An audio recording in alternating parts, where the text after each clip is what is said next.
Uh-oh, can't hear you. You look great, though. Uh-oh. How am I?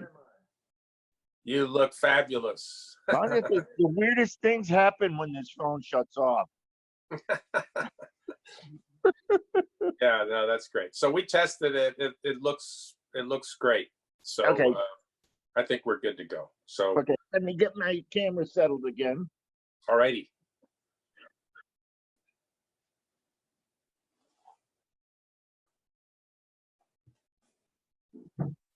How's that? Okay, looks good. Great. I've known your work since you moved to Dallas, or roughly, more or less. I think I've seen most of your shows that you've had at Conduit, and you started showing with Conduit early on, right, in the 90s? Oh, no, Even earlier? In 86. 86, okay, wow. So I started there in 1999, and I know I met you before that, but Yeah. but your work, over the years, I've seen work you were doing back when you were living in New York City, and you were showing in galleries there, and actually had a show at the Bronx Museum, and was that 1984? Yeah. Yep. So your work has evolved pretty dramatically from the kind of what I would describe as kind of surreal narrative, well, the swimming series, to the work you're doing now, which is quite a bit more social, socio-political. It's work with a message, work with an intent. Would you care to talk a little bit about how that evolution developed? Sure. And the evolution actually started way before that.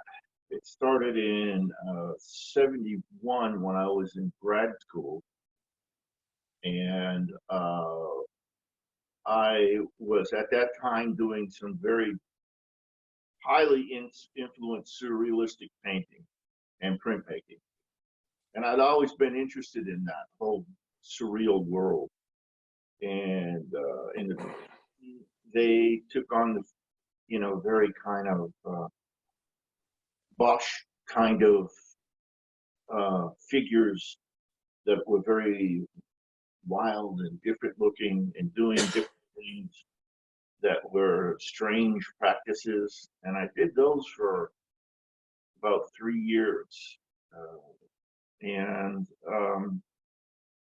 I really enjoyed doing it. I slowly translated it into going away from the somewhat similar type of surrealism that was being practiced. And I took it into something that I really loved, which was I was always, since a kid, I was enthralled with the circus. And I remember at 10, 11 years old, when the circus used to come to our hometown, I would ride my bicycle down to where they were setting up and ask if I could help so I could get free passage. I used to help set up some of the things, some of the booths, and feed some of the animals and do things like that. And then I decided, since I had such a deep fondness for the circus, that I was going to use the circus as my surreal base.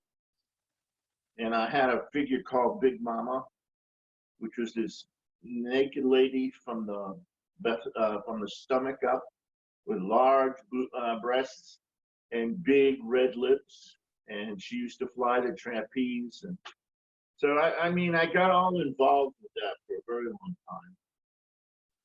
time, and it was fun for me. I really enjoyed doing it.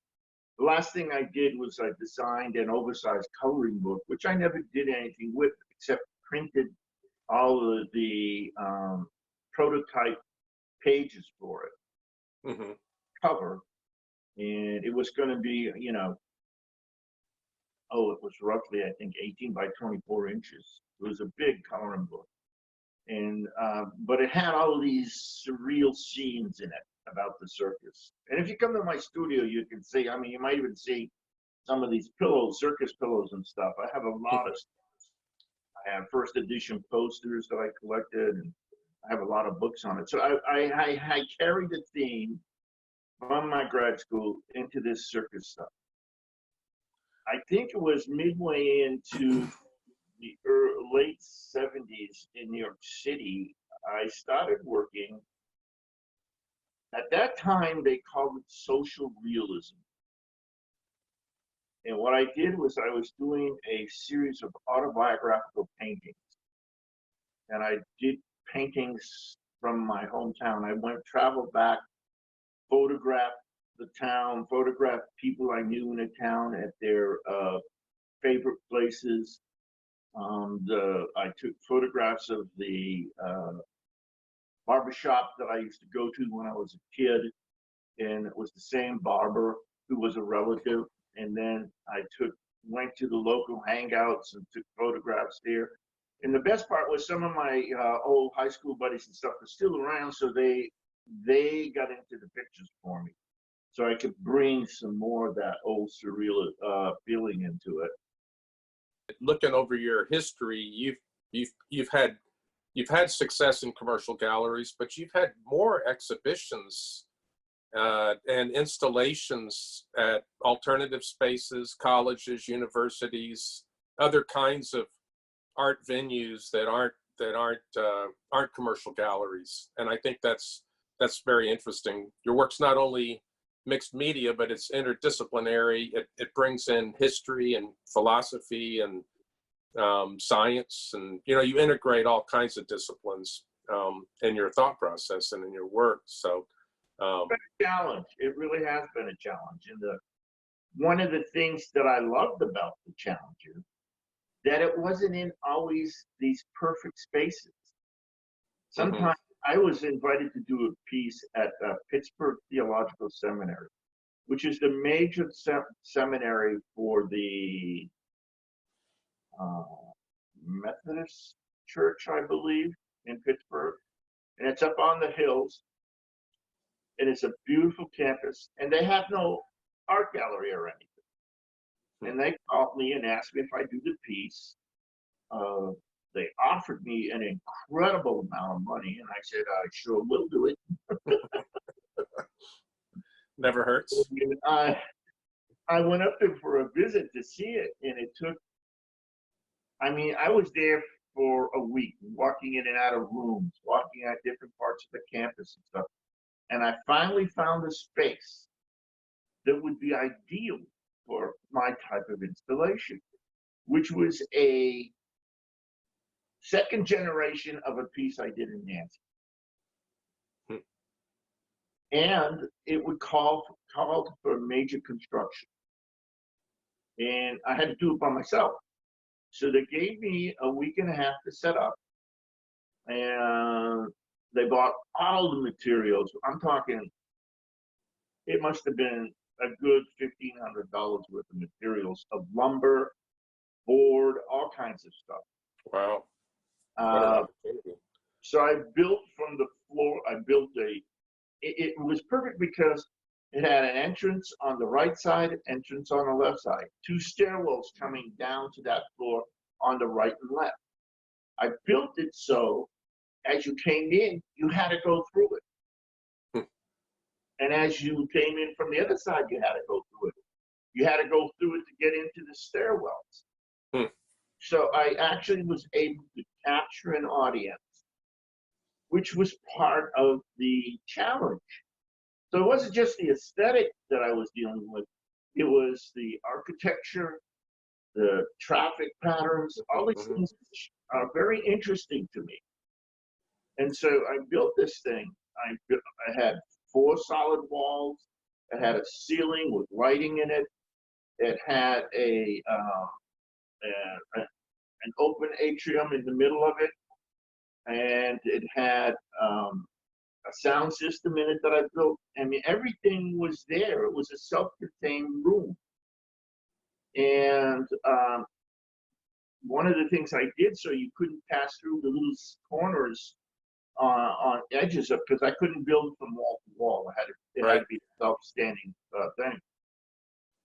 I created a fencing, and then I put some of these objects that I used in some of my other installations, which were these hand-cut wolves that I did in plywood, which represented the Turkish soldiers, because they were referred to a lot in an Armenian literature and Armenian poetry as starving dogs or starving wolves. Mm. That's how they attack the people. So I took those pieces, put them in there. So that's the first thing you were introduced to as you walk through. I mean, it's been really great visiting with you, and I'm excited to see what you're up to next. Do you have any final sort of parting words you'd like to share with the viewers? Or? Well, I shared it with you the last time we talked, but you know, I have developed a philosophy based around a saying that I heard a long time ago, which is completely different from the way I've adapted it. It's very simple. I don't live to make art. I make art to live. That's great. I love that. I think one of my other favorite quotes is Picasso has this great line that says, art is the lie that helps us see the truth. Yep. That's another good one.